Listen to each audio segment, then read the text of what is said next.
Can you take us through that last play and just what happened? Jamal Murray made a shot. Is LeBron really going to get swept twice in a row by Nikola Jokic and the Nuggets? Although LA had an almost perfect game too, but Jamal Murray stole the spotlight in the end, and Darvin Ham admitted this about Jokic in the postgame. You just got to put constant pressure on him. That doesn't seem to bother him either. Taller than everybody. It's like, shit. I don't know what to do. Despite what you just heard, the two games in Denver didn't look as bad as it may sounded here. The Lakers led by double digits in both matches, only to blow their leads later. LA is making Jokic and the Nuggets work for every point, as they have tried a lot of different strategies, but that Serbian dude has somehow found an answer for them all. So here are the tactical things from this intriguing series. Before the playoffs started, Todd Whitehead shared a great image about each team's most productive action. To no one's surprise, for Denver, it was Nikola Jokic's post-ups, who generate 1.17 points per possession. So Darvin Ham had a tough decision. Which strategy, and preferably a couple of those, since you can't let Jokic get comfortable, to choose. So to start, the Lakers opted to have Rui Hachimura on Jokic so AD can roam on the weak side and protect the rim. And since leaving Jokic alone is a death sentence, you will see later why. LA sent double teams from player high up one pass away. Being an unselfish player he is, Jokic passed it almost every time in the first half, getting good shots for his teammates, who unfortunately for the Nuggets fans bricked 4 pretty good looks. Lakers' rotations were okay, they managed to contest most of these spot-up shots, making it tougher for the hosts. Okay, so one problem solved, at least for the first 24 minutes for the Lakers, and that's a great start to the series. Holiday's three, in and out. The second most used action for Denver, which led them to the title, is the two-man game between Jamal Murray and Nikola Jokic. And immediately in the first possession of Game 1, you could see this about to create a lot of problems for the Lakers, as their weak side help is not yet game ready. With Hachimura on Jokic to allow AD to roam on the weak side on those post-up doubles, the Lakers felt the lack of Davis's length here. Rui is up there to not allow Murray a jump shot, but he can't really come back to contest this short mid-range from Jokic. Same action a bit later with a corner exit. Russell is focused on his man leaking out, Taurean Prince is not in proper help position, and if I'm that awful coaching guy or a Lakers fan, I'm screaming at my screen too. I wish my parents never had me. I'm being dead serious. Okay, so the Lakers solved 1 out of 2 problems in the first half, but the big key here was that they were running smooth offense on the other side. Here's a zoom action Mike D'Antoni used to run for Harden, and since Jokic is high, Davis gets in behind, Murray has to tag him, and LeBron shows his IQ. He knows there's no way the Nuggets point guard can jump as high as AD, lobs it up only where he can get, and AD finishes. Here is another sideline out of bounds play. Another organized offense, keep this in mind. Simple pin down for LeBron, Gordon goes under, LeBron stops and knocks it down. Can't do that no more. He's not a young LeBron anymore, he's a 3-point machine now too. Then we have a timeout and Darvin Ham draws up a beautiful one. It's a horns catch for Davis, the Lakers fake as if the set is for D'Angelo coming off of a stagger, only to create that space in the paint for LeBron's backdoor as AD moves towards him. Classic and beautiful. Fast forward to the next possession, it's the same setup again. Of course, the backdoor is not there anymore, but Peyton Watson goes under the handoff, and you can't do that anymore, young man. Fingertip control, this guy. I mean, how do you get better and better at everything? Okay, so LA have 49 points in 17 minutes. LeBron is smiling. But then, for no reason whatsoever, they just stop running their plays and get into a lot of random actions. The result? See it for yourselves. Shout out for the best Lakers analyst Tim_NBA for bringing this up almost every day on Twitter. It made all the difference in games 1 and 2. As he calculated, the rate of organized offenses dropped from 67 to 39 in the fourth quarter, and the Lakers went from 60 points in the first half to only 43 in the second. A lot of random pick and rolls all over the court with other guys just standing there led to bad misses or turnovers, and the worst part that this way, your offense hurts your transition defense. It opened up many early good quality shot opportunities for the Nuggets, and they got back in the game pretty quickly. And it's really mind-boggling why LA couldn't have taken a more slower slower approach here, because every time they attacked with purpose and patience, they found great looks. You'll see even more about that later when I break down Game 2. To get the steal and a highlight slam from Gordon.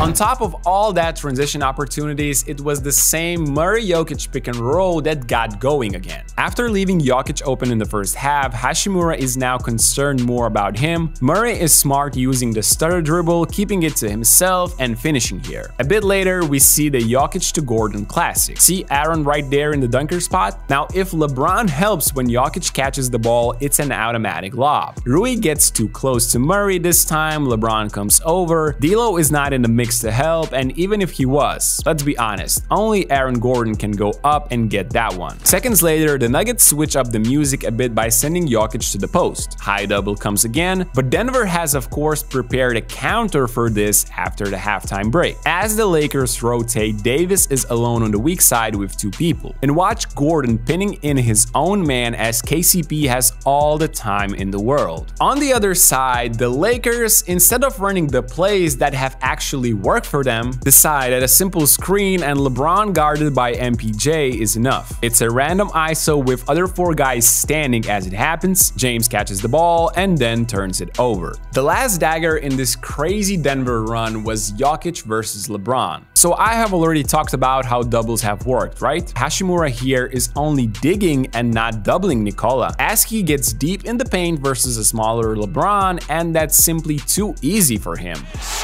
Making it look easy in the paint.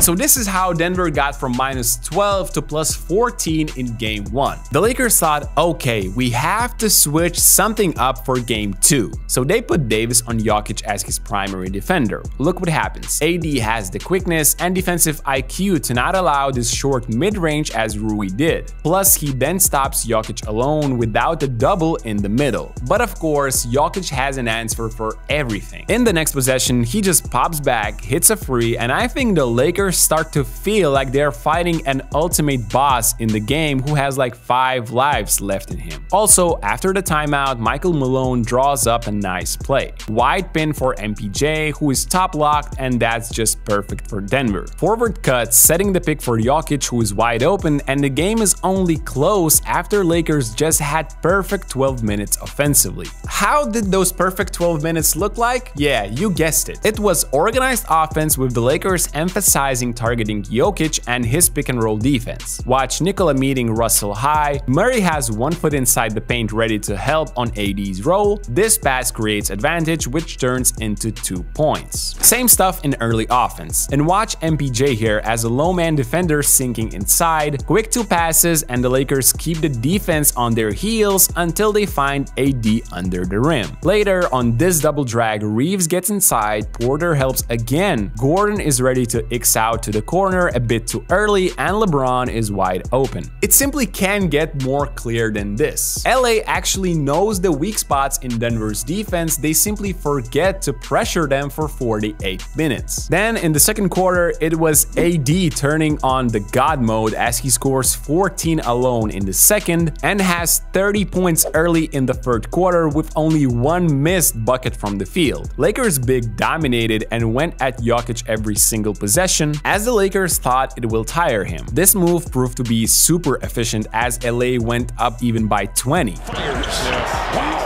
He's in the flow right now. But this is why NBA playoffs are beautiful. It was Denver's time to respond now. So Michael Malone puts Jokic on Hashimura instead of Davis. LeBron recognizes it, of course, and wants to keep attacking Nikola. But there is a catch of why Denver did this. The hot man Davis is in the corner now, plus Rui is not a lob threat or a mid-range threat like AD was. The Nuggets defense can concentrate way more on LeBron now, and even though he makes a tough shot in the first play, later, those pick and rolls were inefficient. LeBron was basically left 1 versus 2 in this pick and roll with Hashimura as he tried to do it all alone but missed a couple of layups. The most telling clip came in the fourth quarter. The Nuggets ignore Rui and his pop after the screen here, and while 3 people are on LeBron, he doesn't trust Hashimura here as he would have trusted AD if he was wide open. It's a turnover, and just like that, the Nuggets are back in the game. Moreover, Michael Malone and Jokic had another counter ready. Remember the doubles when he played post-ups on the side? Well, how about the same action but in the middle of the court? This way, it's practically impossible to double in this exact area and watch the Lakers. They don't do it even though Jokic has Rui on him and not AD.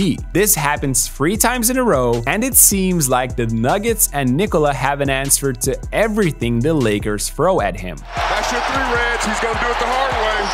This Nuggets comeback from -20 set us up for an iconic finish in Game 2. 97-97 under a minute to go. Lakers run an organized set, Spain pick and roll. Gordon gets stuck on this back screen and there's nothing you can do if the freight train named LeBron is coming at you. Defensive breakdown by the Nuggets, but Murray is quick to respond. He finally gets the switch he wants on LeBron. It's side step back to the right time and we're all tied again. Now, on the last possession, I think LA do everything right here. They run the same action that just worked. Little push-off for LeBron gets KCP flying, but I think it's a fair non-call only for LeBron to miss it, unfortunately. It's 12 seconds to go, Jokic orchestrates where everybody has to go, the Lakers switch again, and guess what? It's that same step back to the right for the second time in a row to steal a sick 1-for-the-ages victory for Denver. Man, just look how much space Murray created here. Incredible.